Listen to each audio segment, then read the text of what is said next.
The global energy landscape shifted overnight as President Donald Trump issued a directive that moves beyond mere economic theory into the realm of physical maritime enforcement. For years, the United States has utilized the power of the dollar and the reach of the Treasury Department to stifle the financial lifelines of the Maduro administration. Yet the flow of Venezuelan crude has persisted through a complex network of shadow tankers and illicit ship-to-ship transfers. By ordering a formal naval blockade against sanctioned vessels, the White House has signaled that the era of passive containment is over, replaced by a policy of active physical interdiction. This move represents the most significant application of American naval power in the Caribbean since the Cuban Missile Crisis, reflecting a calculated gamble that direct military pressure will succeed where years of diplomatic isolation have failed. The order specifically targets the tankers that have long bypassed traditional monitoring systems, often operating with disabled transponders and fraudulent documentation to deliver heavy crude to global markets. As the world watches the blue waters of the Caribbean and the Atlantic, the presence of U.S. destroyers and surveillance aircraft marks a definitive turning point in the long-standing geopolitical struggle for control over the world's largest proven oil reserves. Executing a blockade of this magnitude requires a sophisticated coordination of naval assets, satellite intelligence, and legal frameworks that challenge the traditional norms of international maritime law. The Pentagon has been tasked with identifying, tracking, and intercepting vessels that have been blacklisted by the Office of Foreign Assets Control for their involvement in the Venezuelan petroleum trade. Unlike traditional sanctions, which rely on banks to freeze accounts, this blockade utilizes the physical presence of the United States Navy to signal that entry into or departure from Venezuelan waters comes with the risk of seizure or forced redirection. Commanders on the ground have been given specific rules of engagement that allow for the hailing and boarding of suspicious vessels in international waters, provided there is actionable intelligence of sanction violations. This operation involves a multi-layered approach, utilizing unmanned aerial vehicles for persistent wide-area surveillance and fast response cutters to conduct boardings. The technical challenge is immense, as the Dark Fleet often employs deceptive practices, such as changing vessel names mid-voyage or flying flags of convenience from nations with little regulatory oversight. By closing the physical gap between policy and enforcement, the United States is attempting to create a hermetic seal around the Venezuelan coast, effectively trapping the nation's remaining exports within its own territorial waters. For the government in Caracas, the oil industry is not merely a sector of the economy. It is the fundamental pillar of state survival and political patronage. Decades of underinvestment and previous rounds of sanctions have already crippled the state-run oil giant PDVSA, but the ability to export small quantities of crude through back channels remained a vital source of hard currency for the Maduro regime. With the implementation of this naval blockade, those back channels are being systematically cauterized, threatening to plunge the Venezuelan economy into a state of total paralysis.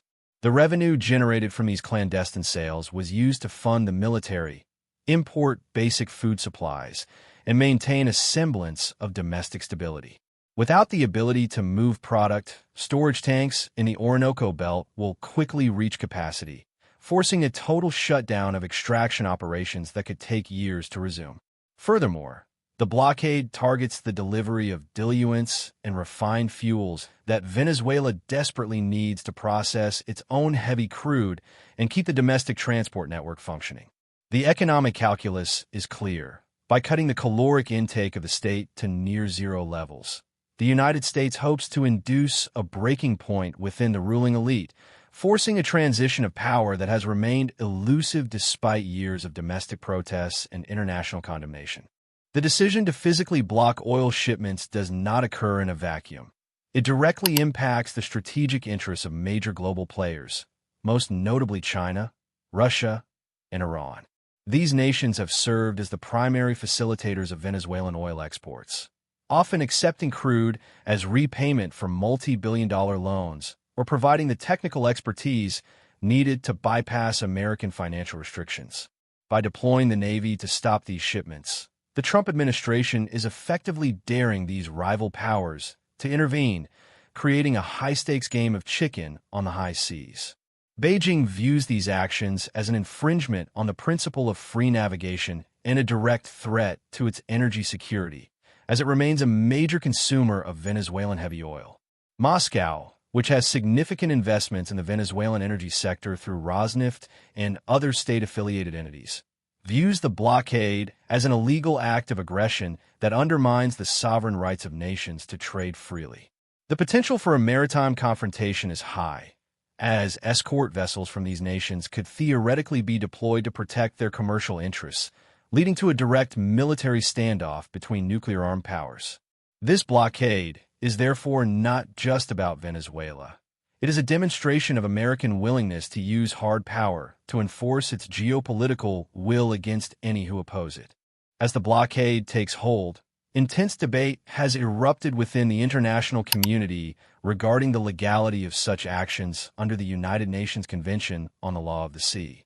Critics argue that a blockade is technically an act of war and can only be legally justified under a mandate from the UN Security Council or in cases of immediate self-defense.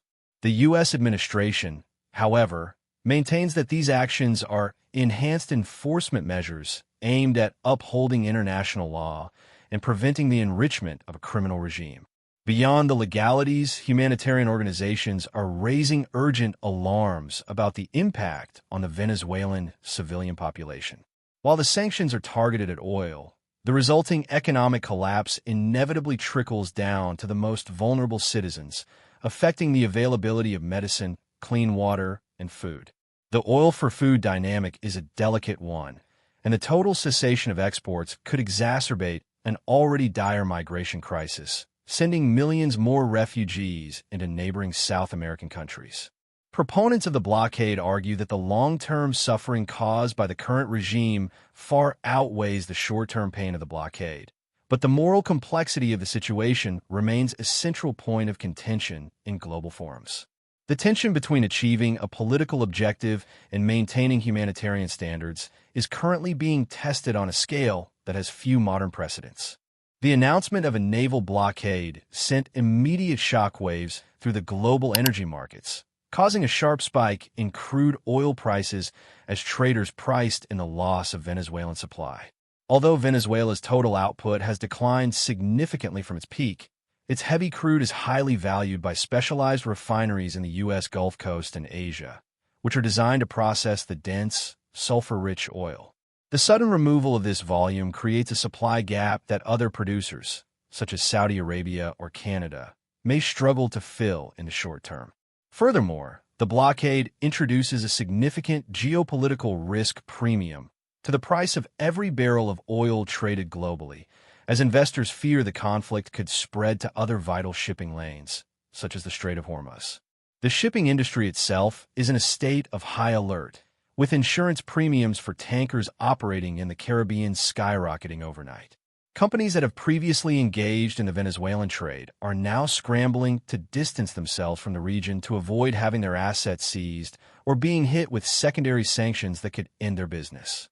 The ripple effects of this policy are being felt from the boardrooms of Houston to the gas stations of Western Europe, proving that in a globalized economy, a localized blockade can have universal consequences for consumers and corporations.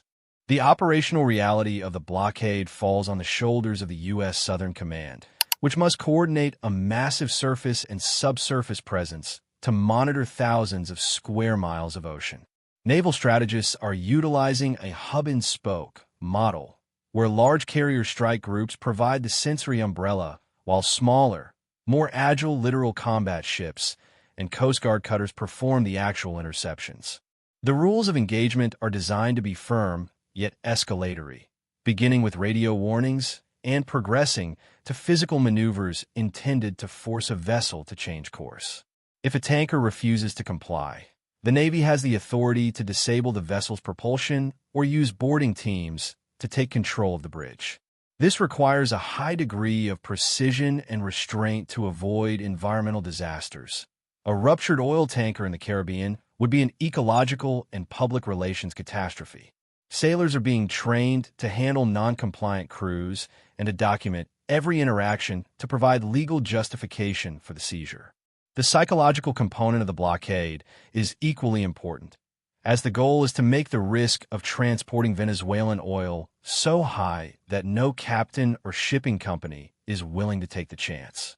The visibility of the U.S. flag in these waters serves as a constant reminder of the physical cost of defying American foreign policy.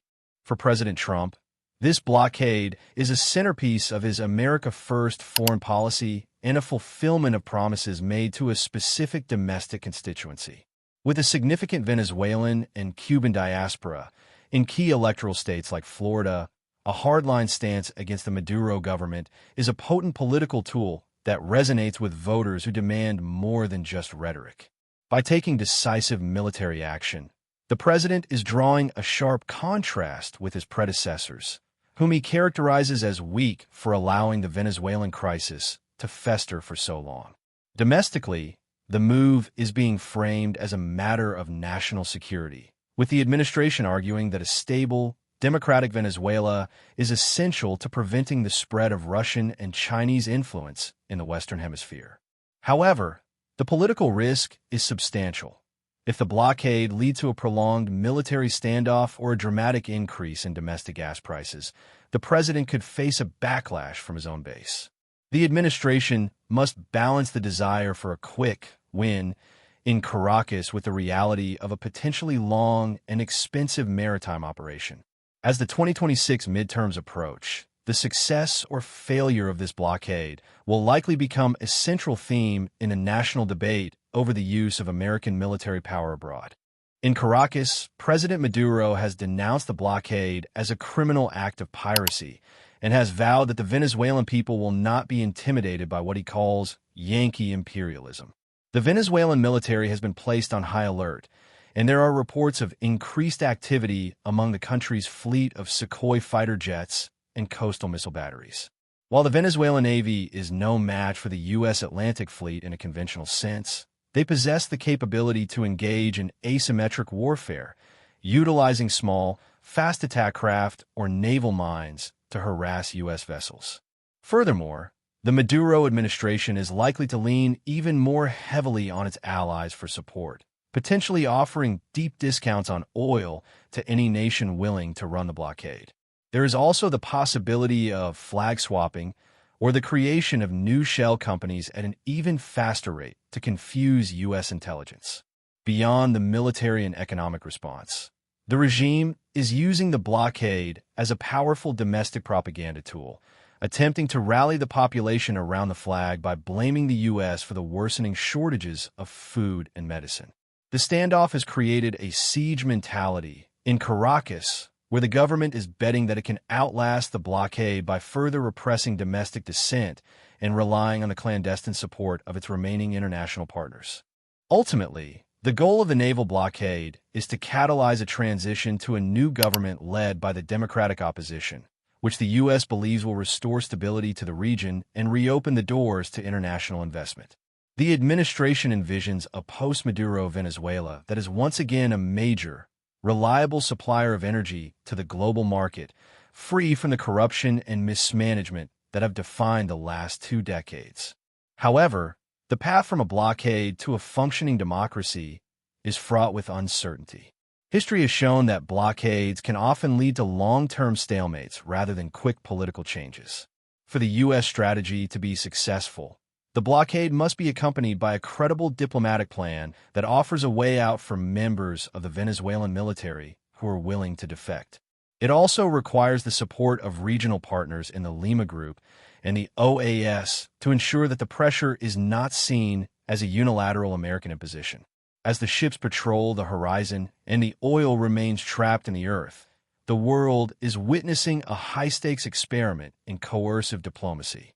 The outcome will determine not just the future of Venezuela, but the very rules of international engagement in the 21st century, proving whether physical power still remains the ultimate arbiter in a world of complex financial and political networks.